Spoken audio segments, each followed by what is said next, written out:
Hey everyone, in the last video we authenticated our SPA using Laravel Fortify and Laravel Sanctum. Today we will be adding two-factor authentication to that SPA. If you have not watched the previous video, I suggest you check that out first, otherwise let's get to it and implement the two-factor authentication.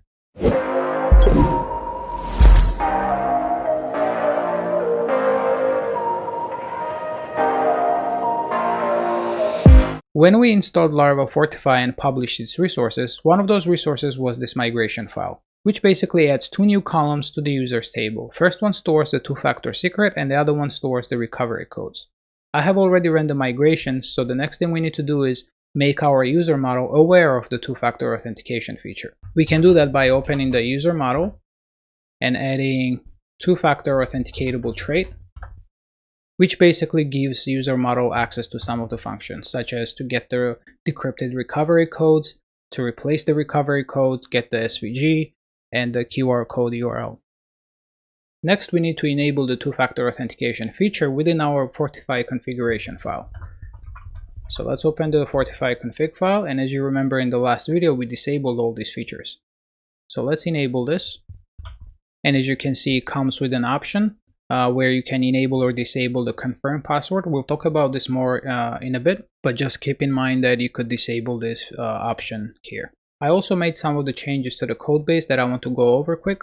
One of those changes is that I moved the routes from the web routes file into the API routes file. So if I open the API routes file, these routes were within the web.php in the previous video, and I just moved them in here. This just makes it easier to manage, and all the routes are within the API routes file. I also created some of the boilerplate on the SPA side, which I'm going to show you now.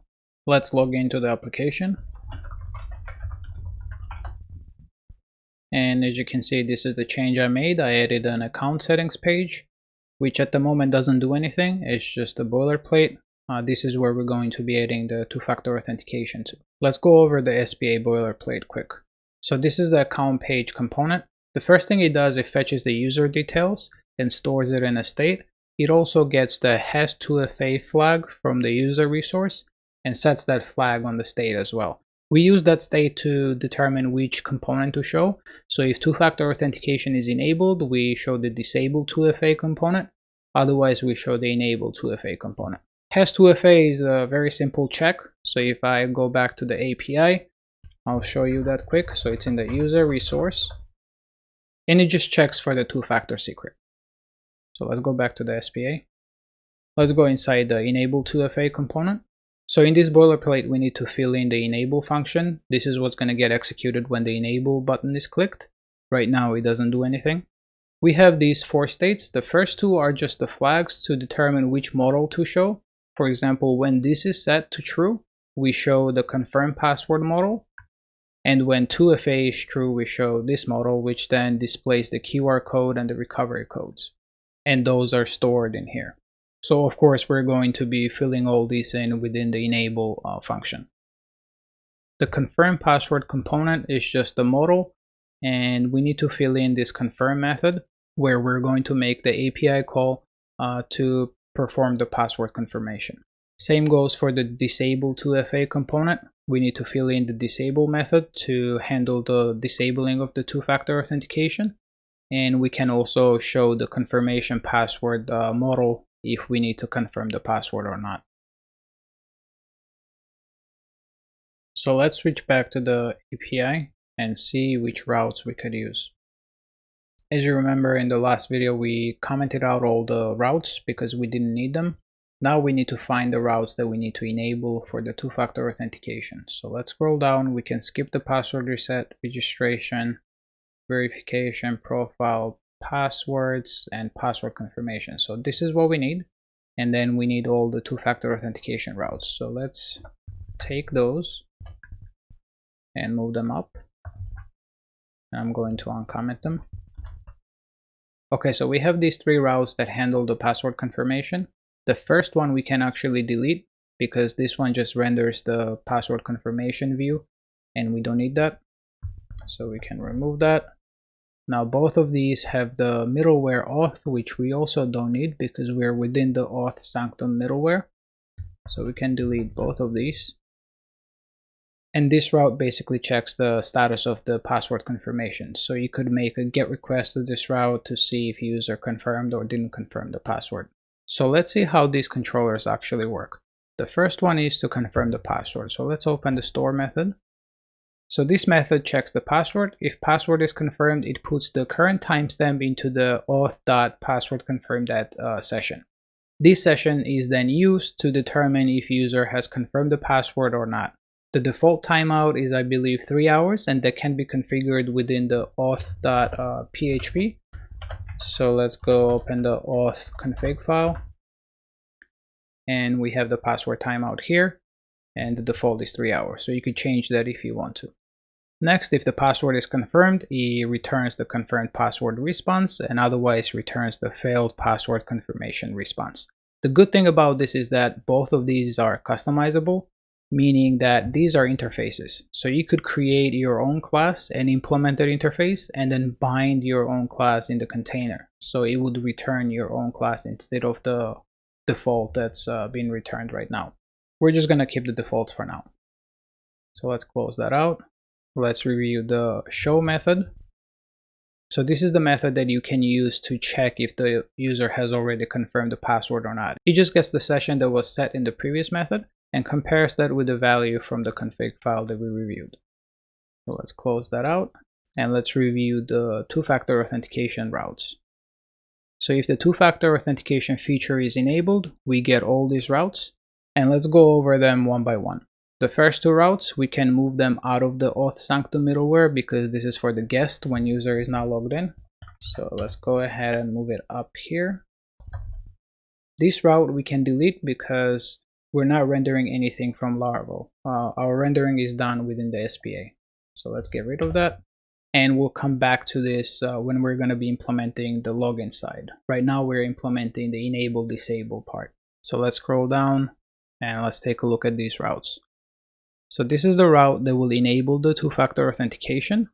This route will disable the two-factor authentication. This get route will get the QR code. This one will get the recovery codes, and this one will replace the recovery codes. All these routes use this middleware, which is set to auth and password confirm. Now, we can remove the auth middleware from both of these cases here, because as I said, we don't need it. We are within the auth sanctum middleware. And if the confirm password option is enabled, then it will use the password confirm middleware. And this option, as I mentioned before, can be configured through the Fortify configuration file here. So let's quickly check how the password confirmation works. So let's open the kernel class, and here's the password confirm. So that is the require password middleware. It checks if we should confirm the password. If yes, we return the JSON object with the proper error message, password confirmation required, and the 423 error code. Pretty simple. So let's close that out. So this is the route that we're going to be making the post request to. So let's see what that store method does. So let's open that controller. Seems like it invokes the enable two-factor authentication action. And if we open that, we can see that it uses the provider to generate the secret key, and then it generates the recovery codes and updates the two-factor secret and recovery codes on that user. So let's go ahead and make the post request to this endpoint. I'm going to switch to the SPA side, and we're going to add it here. So let's do API post, and if it's successful, we'll fill this in later. And on error, we can do something about it. So you may notice that I have this error and status available within the catch. That's because within the API, I have this interceptor where I pass the status and the errors. So let's go back to the enable 2FA component. So in here, we can do if status is 423, because that is what's returned if the password confirmation is needed. We can set the confirming flag to true here to show the confirm password dialog. Now, there are many different ways of doing this and many different ways of structuring your React components in general. I'm just going to do the quickest way. I don't want to make this video too long. The proper way of doing this would be to make another request to the API to get the enabled features and options. and store them to a state, and then check if the password confirmation is enabled. And if it's enabled, then you make a GET request to check if the user has confirmed the password or not. Remember, we have that endpoint available here, the password status. So you would make a GET request to this to check if the password has been confirmed or not. And depending on the return, then you would update this state. Also, this might not be ideal if you're returning 423 status code for other errors, but this is okay for now. Let's test this out. If I hit enable, now we should get an error and we should see a pop-up. So let's see. And we do get the modal with the confirm password field and confirm button that doesn't do anything yet. And we did get the 423 with the password confirmation required error. So let's implement the confirm action here. So we're gonna go into the confirm password component, and we need to make an API request here. So that was the post request to confirm password. So let's add that post. We're going to pass the password, and on success we'll call the success callback, and on catch, meaning on error,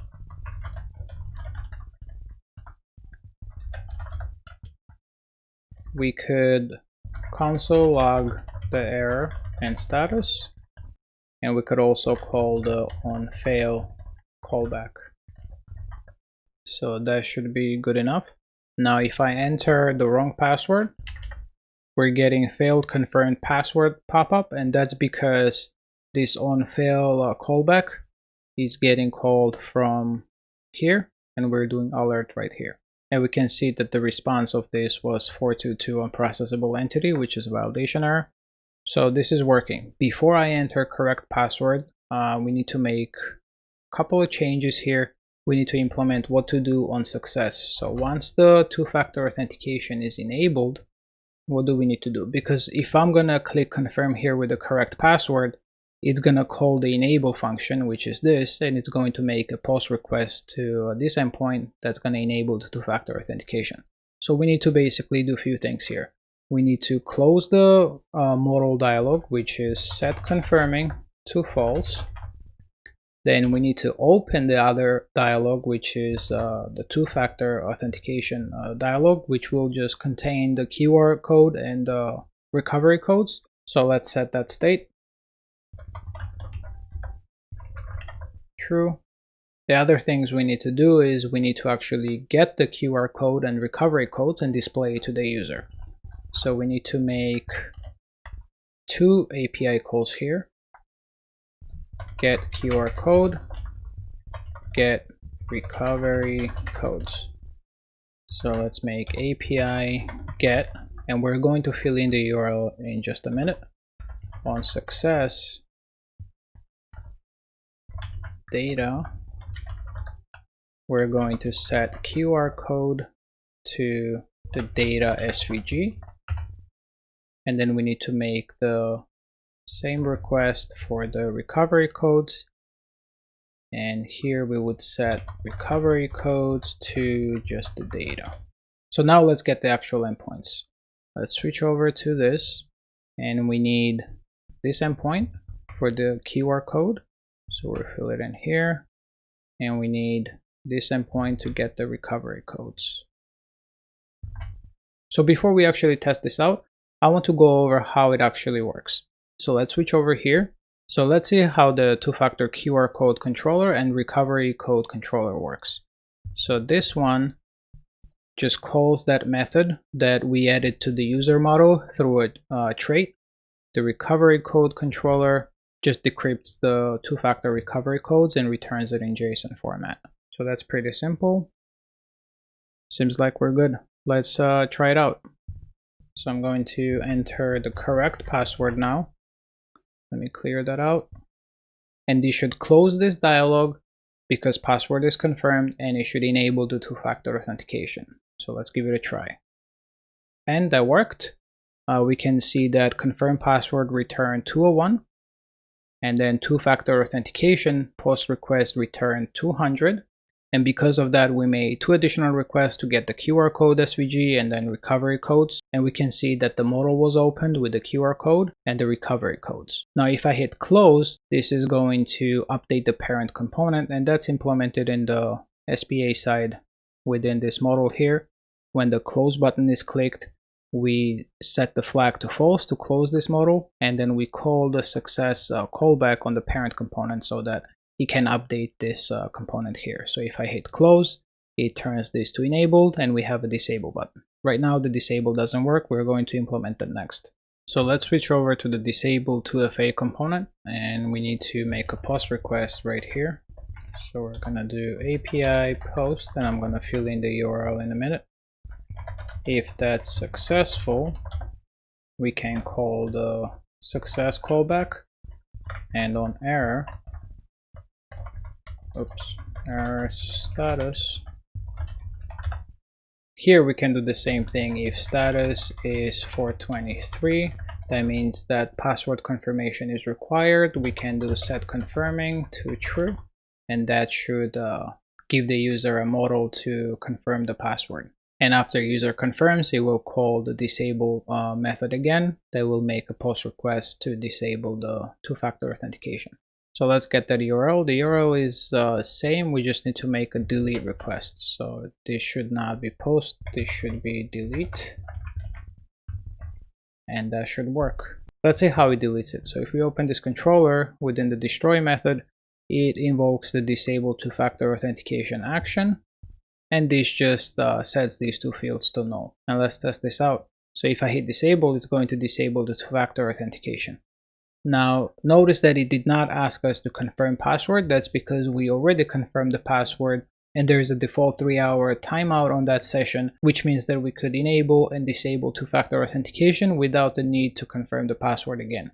So I could go ahead and enable again, and we don't get the password confirmation anymore. We just get the new recovery codes and the QR code. I can disable again, and I can enable. So I'm going to copy these recovery codes, and I'm also going to scan the QR code on my phone, and this is good enough.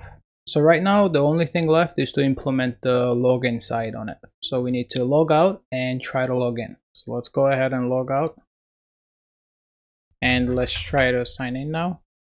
And as you see, we saw the flash of the home page, and then we were redirected to the login page. So let's see what happened. When we hit sign in, we made the request to login page, and let me open the login page component here. So this is the index component. So when we click sign in, we make the get request to the CSRF cookie to initialize the token. So that worked. And then we make the post request to the login to log the user in. And here, as you notice, we have this then call, which means that if the response is 200, we log the user in on our client side, which sets the cookie flag and then redirects the user to the dashboard. So technically our SPA thinks that the user is logged in, but in reality user is not logged in, because even though the 200 is returned, in the response we see this 2-factor with the value of true. That means the user is not actually authenticated yet. And when the user was redirected to the home page, the first API call, which fetches the tickets, got the 401 unauthorized response back with the unauthenticated message. And then we have a check for this, that if the response is 401 unauthenticated, we redirect the user back to the login page. And that's exactly what happened. So now we just need to modify this process here so that when user hits sign in, if the response of the login is 2-factor with the value of true, we need to show the field for the user to enter the 2-factor authenticator code. So let's implement that. So let's create a state here, and then we need to check response here. So if data.2factor is equals to true, we need to set the 2FA to true, and then we'll add the handling in a minute. Otherwise we can log the user in, and we can make this optional. So let's scroll down to the form. So in here, if the 2FA is set, we can show another form. So we can do 2FA login component, and otherwise we can show this form. All right, so we need to create this component. We also need on fail and on success callbacks. So let's add on verify what to do and on fail what to do. So we can do handle 2FA failure, and on verify we just need to log the user in. We can call that. So let's add this handler here, which will basically set the 2FA to false, and we can simply alert saying that you entered the wrong code. I will explain why we need to set this to false, which means that if we set this to false, it will simply show the login page again. And I'll explain why we need to do that in a minute. So let's create the 2FA login component.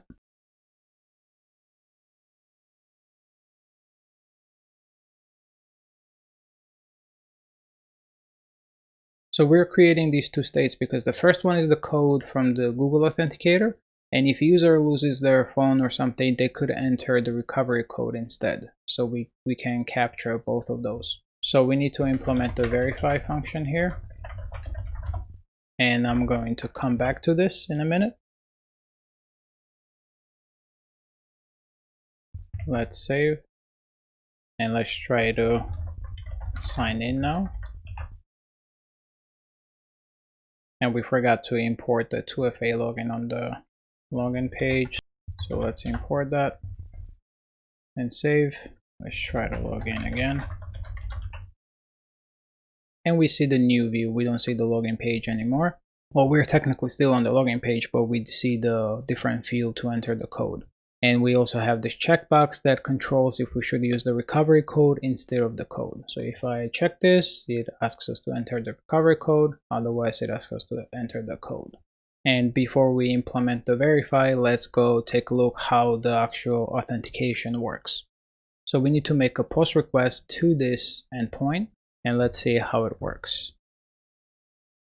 So on the store method, we get the user using this challenge user method. So let's see what that is on the request class. Also, this request class expects two fields. One is code and the other one is recovery code. So if we pass in the code, it will authenticate using the regular code. And if we don't pass in code, we can pass in the recovery code and it will try to authenticate using one of the recovery codes. So let's go to the challenge user. And this simply checks if the session login ID is set. If it is set, it pulls the login ID from the session, so it no longer exists on the session, and finds the user by it and sets that challenge user to the user. So this is the reason why we cannot stay on this page if user enters the wrong code, because once user enters the wrong code, there is no longer a session for that user ID, and we need to make a request to the login again to initialize the login ID. So there might be a way that we could persist the session. I just haven't tried it yet. Basically, we need a way to somehow reinitialize the session with the user ID when the user enters the wrong credentials, or somehow not remove the session ID. But I haven't tried that yet. I might try it, but it's not a big deal. It's okay to redirect user back to the login page so that they enter the username and password again. Don't forget that you could implement your own controller and your own request class, and so basically you could copy this and do whatever you want in there. It's very flexible and customizable. So first it checks the recovery code. If it's a valid recovery code, it replaces that code and authenticates the user. Otherwise, it tries to validate the code. And that validation happens through the two-factor authentication provider. And this is where it verifies the code. So let's close that out. So let's go ahead and implement this in our SPA and we should be done. So we need to make a post request to this with the data that I'm going to fill in a minute. And on success, we need to call the onVerify, and that is the props that we're getting in here, onVerify and onFail. And on errors, we can do onFail. Also, we need to pass in the code or the recovery code. So we could create a data object and say if we're using the recovery code, then fill in the recovery code with the code. Otherwise, we need to fill in the code with the code. So basically, if we're using the recovery code, we're passing this field, otherwise we're passing this field. And we'll replace this with data, and that should work. So let's enter the wrong code. If I enter the wrong code, it's going to show us the username password again. So let's go ahead and enter the wrong code, hit verify, and we getting you entered the wrong code, and it shows us the email address and password field again. And we can see that it gives us the validation error. So if I enter the correct password, we are back to here again. So I'm going to enter the correct code this time, and let's see if we're able to get through. So that's 089663. Verify, and that worked. The challenge returned 204. Now let's log out and try to sign in. We get the challenge again. And now instead of the code, let's enter a recovery code. So I'm going to go back to the API, open a Tinker, and let's find the user model, and that is with the ID of 1, and let's get the recovery codes. I think this is called recovery codes. Typo here. So we can use this one for example, and pay attention, this will change. So I'm going to enter that code here, verify, and it worked. Now if I go here and get the recovery codes again, you notice the first one is different. Basically everything else is correct, but the first one, after you use it, it replaces that. And seems like our 2FA works. Now let's go to account settings, let's disable, and now it's asking us to confirm password because the session was removed. So we can confirm the password, and the 2FA was disabled. We can enable and we can disable. So let's go ahead and sign out. And if we try to sign in now, it no longer needs the 2FA. So that works. Now if I hit enable, it's gonna ask us to confirm again because when we sign out, the session is destroyed. To wrap this up, we were able to add the two-factor authentication feature to our SPA using Laravel Fortify and Laravel Sanctum. As you can see, Laravel Fortify is very flexible and you can customize or override pretty much anything. We are able to implement Laravel Fortify's features without customizing or using our own custom controllers or actions. We can just use Fortify's controllers and actions instead. The only thing we customized is that we moved the routes from the Fortify source into our own API.php routes file and removed unnecessary routes that were rendering the views. Thank you for watching. Please let me know if you have any questions or feedback down in the comments. If you like this video, please hit like and subscribe, and stay tuned for more videos where we'll be implementing the rest of the Fortify's features.